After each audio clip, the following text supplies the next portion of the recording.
biggest stories this week were not new wars, they were pressure points. Trade deals are getting signed, grids are getting hit, and navies are starting to do choreography together. Basically, the fastest way to understand 2026 is very simple. Who's testing the borders, who's testing institutions, and who is testing alliances? I am Mandatory Fun Day. This is Worldwide Wednesday.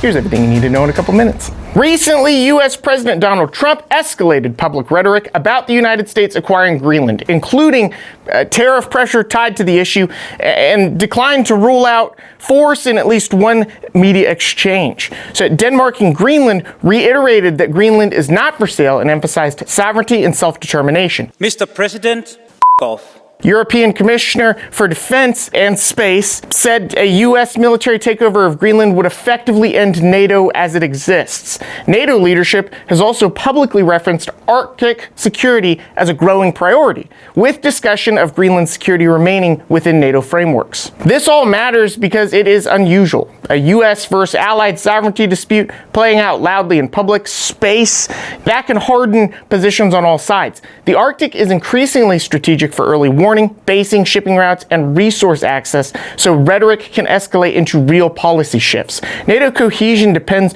on shared assumptions about borders and sovereignty. When those assumptions get publicly challenged, alliance management gets harder. If you want to understand where this goes, I would watch what happens after the headlines. Public statements are one layer. The second layer is meetings, especially around the World Economic Forum and other high-level events where leaders talk privately. The third layer is capabilities. Does Denmark announce new Arctic surveillance, basing upgrades, or investment?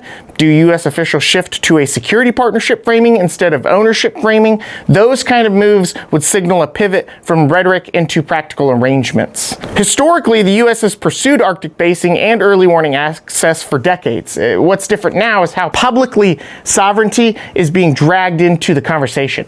The question I'm asking myself here is, does this stay a political messaging fight, or does it force a real renegotiation of Arctic security roles inside NATO? What you should watch for next is whether Denmark, Greenland, NATO, and the U.S. announce any new Arctic defense initiatives or formal talks tied to access and security cooperation. Let's move over to Iran. Iran has seen the most severe domestic unrest in decades, with reporting this week highlighting a rising death toll and continuing arrests. Reuters reported an Iranian official saying verified deaths reached at least 5,000. That number is probably higher now. And while rights groups have published different figures that Reuters noted, it cannot independently verify. Iran's state TV was disrupted by a hack that aired political messaging supportive of the exiled crown prince and urged security forces not to harm civilians. Iran imposed major internet restrictions. Reuters reported Iran is considering lifting the blackout in coming days, depending on security conditions. This all matters because large-scale internet disruptions are a signal that the state sees the information environment as central to control, coordination, and outside scrutiny. Hack events against state television add a separate layer to all of this. They can amplify uncertainty and intensify the internal information contest. Regional governments and global markets watch Iranian stability closely. Domestic volatility can ripple into diplomacy, security posture, and risk calculations. There are kind of two tracks here: the street level reality and the narrative battlefield. When internet restrictions are tight, reporting becomes more fragmented, and outside actors rely more on partial sources. That can increase misinterpretation risks on all sides. The practical question is whether restrictions get lifted in a way that restores broad connectivity, or whether Iran moves into a partial connectivity model that allows commerce and state needs while keeping protest coordination harder. Reuters described filtered connectivity being partially active while lawmakers debate next steps. A little bit of historical context: Iran has used communications restrictions during past unrest. The scale and duration of controls often correlates with how threatened the government feels by sustained mobilization. One of the big questions here is, if connectivity returns, does that lower tensions, or does it re-enable coordination and visibility that could drive renewed demonstrations? What you should probably watch for next is whether Iran fully restores the internet access or keeps a filtered, limited model, and whether arrest and casualty reporting changes once information flow improves. improves. The European Union and Mercosur signed a landmark free trade agreement in January. This is in Paraguay after roughly 25 years of negotiation. Mercosur includes Argentina, Brazil, Paraguay, and Uruguay, with Venezuela having been suspended. The deal still needs ratification steps, including the European Parliament and national processes in Mercosur states. European concerns, especially from farmers and environmental groups, they focus on competition and environmental impacts, including deforestation risks. This is potentially the EU's largest ever trade pact, and that's why this matters. And that's by scope, affecting tariffs, supply chains, and global economic positioning. It's also geopolitical. It deepens EU influence in South America amid global competition for markets and resources. Politically, trade agreements are pressure tests. Domestic groups often treat them as referendums on globalization, costs of living, and national sovereignty. This one is pretty simple to explain. Deals get signed and then politics begin. The signature is the start of ratification fights, not the end. Reuters noted the path forward still requires approval steps and that farm politics and environmental concerns remain strong. I would also pay attention to what this deal does to European politics internally. When food prices and farm incomes are under stress, trade becomes the lightning rod, even if the underlying pressures are broader. Historically, EU trade deals often become domestic identity debates. Agriculture, sovereignty, and environmental standards are recurring pressure points, and Mercosur it hits all three. The question I'm asking myself here is, does the EU ratification process turn this into a long political siege, or do leaders push it through quickly to lock in strategic gains? What I would watch for next is the timelines. Any side letters or environmental insurances added, and whether key EU states signal they'll block or demand modifications. French farmers drove tractors into Paris and staged protests targeting imports and the deal that I just discussed. The last thing. They're arguing that it creates unfair competition. French opposition parties filed no confidence motions. Reuters reported the government survived at least one no confidence vote, tied to the Mercosur backlash. Protests and political pressure are also tied to broader grievances, regulations, income pressure, and rural economic stress. This all matters because France is a major EU agricultural producer. When French farm politics ignite, EU policy often feels the shockwaves. Domestic instability inside a major European power can change negotiation bandwidth on everything from defense to budgets. These protests are also a visual story, which matters politically. Tractors and blockades create urgency that spreadsheets do not. When farmers protest, it's rarely just about one clause and one trade deal. It's about margin pressure, market access, and whether rural voices believe they're being traded away in big policy decisions. Reuters described farmers stopping trucks and conducting symbolic checks on imported food. Those are political signals meant to be seen. The interesting point is how this interacts with broader European politics. Leaders who want strategic trade deals also need domestic stability. If they lose the countryside, they lose elections, and then the strategic plan dies anyway. Historically, European farm protests have repeatedly shaped EU policy, from subsidy reform to import standards, because agriculture is both economic and cultural. The question I'm asking myself is, does France's government stabilize by making concessions, or does this fight become a recurring trigger for broader political collapse attempts? What you should watch for next is whether French leadership proposes compensation, stricter import enforcement, or new farm support measures tied specifically to the ratification battle. Nothing says serious policy debate quite like a horde of farmers' tractors parked in the middle of your capital. Don't go anywhere unless you're going to themandatoryfunday.com. That's where you can pick up my merch. It is all fulfilled by Ranger Up, which is veteran founded and once again, veteran owned and operated. They've been around for a very long time. It's one of the OG in the veteran space. People are stealing my designs. The only place to get my official merch is the link that you can find on themandatoryfunday.com. There's also a members only section with an exclusive store that's 20% off everything that's both apparel and non-apparel items. My partner Spotlight this week is going to be on the Veteran Lending Group. They do almost 90% of their loan work for VA loans. I used them to buy my home. They made it extremely easy, and to To this day, months and months later, I can still get access to anybody on the staff to ask questions when I'm not sure of something. They really, really are amazing. I would not recommend them to you if I had not used them myself. They can help you navigate the home buying process. They can help you build a home, buy land. They can help you do pretty much anything, and they are VA loan experts. They also do normal loans too for the muggles. Finally, if you want to send something to my channel, my P.O. Box is 101 Oak Street, Suite A, PMB 331, Coppers Cove, Texas 76522. Please do not mail me anything that would get me investigated. Let's get back to the video. Ukraine's negotiating team arrived in the United States for talks on a proposed framework to end the war. This is according to Reuters. Reuters also reported continued talks would extend into the World Economic Forum. Ukraine's election chief warned against rushing post-war elections, pointing to martial law, displacement, and infrastructure damage. Reuters cited a poll indicating low support for holding elections before a ceasefire, while political pressure around elections remains part of the broader negotiations discussion. And this all matters because negotiations aren't just about territory, they're about security guarantees and the structure of post-war governance. Election timing becomes a legitimacy issue. If rushed, it can undermine credibility. If delayed too long, it can fuel domestic political friction. The logistics are not small. Millions of refugees abroad, hundreds of thousands in uniform, and damage to polling infrastructure. The story is the collision of idealism and logistics. It's easy to say hold elections and much harder to do it under martial law with infrastructure damage and displacement at scale.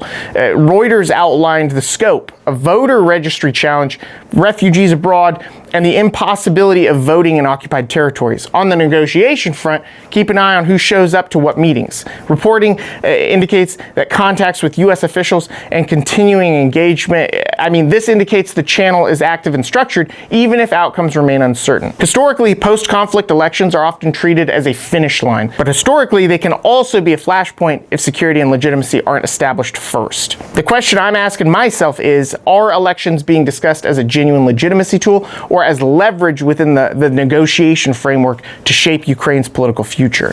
What you should watch for next is any public details on security guarantees, election conditions tied to ceasefire terms, and whether these talks produce a more defined timeline. On January 19th, Ukraine reported a large overnight drone strike targeting energy infrastructure. And there's been large overnight strikes, it feels like forever. 35 years. Power outages have been reported across multiple regions. Reporting indicates that Ukraine said it intercepted most of the drones and described damage affecting tens of thousands of households, including a heavily hit facility in Odessa. Recent reporting also describes near total blackout conditions in some regions after earlier strikes and ongoing challenges repairing systems in the winter. Energy infrastructure is civilian resilience. When the grid breaks, everything strains. Heat, water, hospitals, logistics. Winter magnifies that effect. Outages become humanitarian stress multipliers. Strategically, infrastructure attacks can be used to shape negotiating leverage by increasing pressure on society and government systems. This is the long war inside the war. Destroying the ability to live and work normally is massive. Reporting has described Ukraine meeting only a portion of electricity needs during a coldest and darkest winter phase, meaning repair capacity and physical security are both constraints. I would also note the pattern. Sustained drone campaigns don't have to be perfect. They have to be constant enough that repair crews can't keep up, and defenses can't cover every target all the time. Historically, infrastructure targeting has been a recurring feature of major conflicts because it's one of the fastest ways to degrade state capacity without changing front lines. The question here is the goal to break Ukraine's grid outright or to keep it unstable enough that recovery becomes politically and economically exhausting? What you should watch for next is whether Ukraine secures more energy, emergency energy support and air defense resources, and whether Russia's strike tempo increases further during the coldest parts of the winter. Reporting has indicated that drones struck 2 oil tankers in the Black Sea in mid-January, including one chartered by Chevron as they sailed, beautifully into the wild blue yonder. Reuters described the terminal as a key loading point where these oil tankers were hit, and this is for about 80% of Kazakh oil destined for international markets, plus some Russian crude. Russia later said the attack near CPC-linked flows was carried out by Ukrainian drones. It's also been reported that Kazakhstan urged the US and Europe to help secure exports after the strikes. This matters because this is the war spills into market story. Energy logistics disruptions quickly translate into pricing and supply anxiety. Kazakhstan's exports matter to European refiners. Disruptions can shift trade flows and insurance costs. Attacks in maritime corridors increase risk premiums and can trigger additional security measures by states and companies. The key isn't just the hit, it's the precedent. If ships approaching major terminals become routine targets, the whole insurance and scheduling ecosystem changes. Reuters noted CPC blend is a feedstock for many European refiners. Even small disruptions can ripple. Also, watch attribution narratives carefully. When each side frames attacks differently, it affects what third parties, like Kazakhstan, ask for in terms of protection and diplomatic support. Historically, maritime disruption has repeatedly been used as leverage in conflicts because it hits global stakeholders who aren't on the battlefield but do have influence. The question here is, does this stay a limited pressure tactic, or does it expand into a broader Black Sea risk environment that forces external security involvement? What you should watch for next is whether additional tankers are targeted, whether escorts or protective measures increase, and whether Kazakhstan's calls for support translate into action. China, Russia, and Iran launched a week-long BRICS Plus naval exercise in South Africa. It began on January 10th. South Africa's defense minister launched an inquiry into Iran's role in the drills after reporting said that their president wanted Iran to withdraw to avoid damage to relations with the US. Reporting has said that the inquiry is aimed at determining whether presidential directives about Iran's involvement were misrepresented or ignored. Joint exercises are visible political signaling. The participant list matters as much as the training itself. South Africa's internal inquiry suggests sensitivity about how alignment is perceived, especially with Iran involved. BRICS Plus is increasingly used as a banner for expanded coordination beyond economics. Navies are one of the clearest expressions of that. They're significant. Two things can be true. Drills can be framed as maritime safety, and they can also be strategic messaging. Reuters noted the host described them as ensuring shipping safety, but when Iran is involved and the host launches an inquiry, it highlights external diplomatic pressure and internal political concerns. If these drills become more frequent, larger, or more complex, that's when they transition from symbolic to capability building. Repetition creates interoperability. Historically, naval exercises have often served as early indicators of deeper strategic alignment. They're one of the first hard power cooperation steps states can demonstrate publicly. The question I'm asking myself is South Africa trying to keep BRICS military symbolism without the diplomatic cost of Iran's participation, or is this a sign of deeper alignment friction inside BRICS? What we should all be watching for next is whether future BRICS Plus exercises expand in scale and whether South Africa clarifies rules for participation to manage external diplomatic risk. Bulgaria's political instability continued this week, and Reuters reported on January 19th that their president announced his resignation.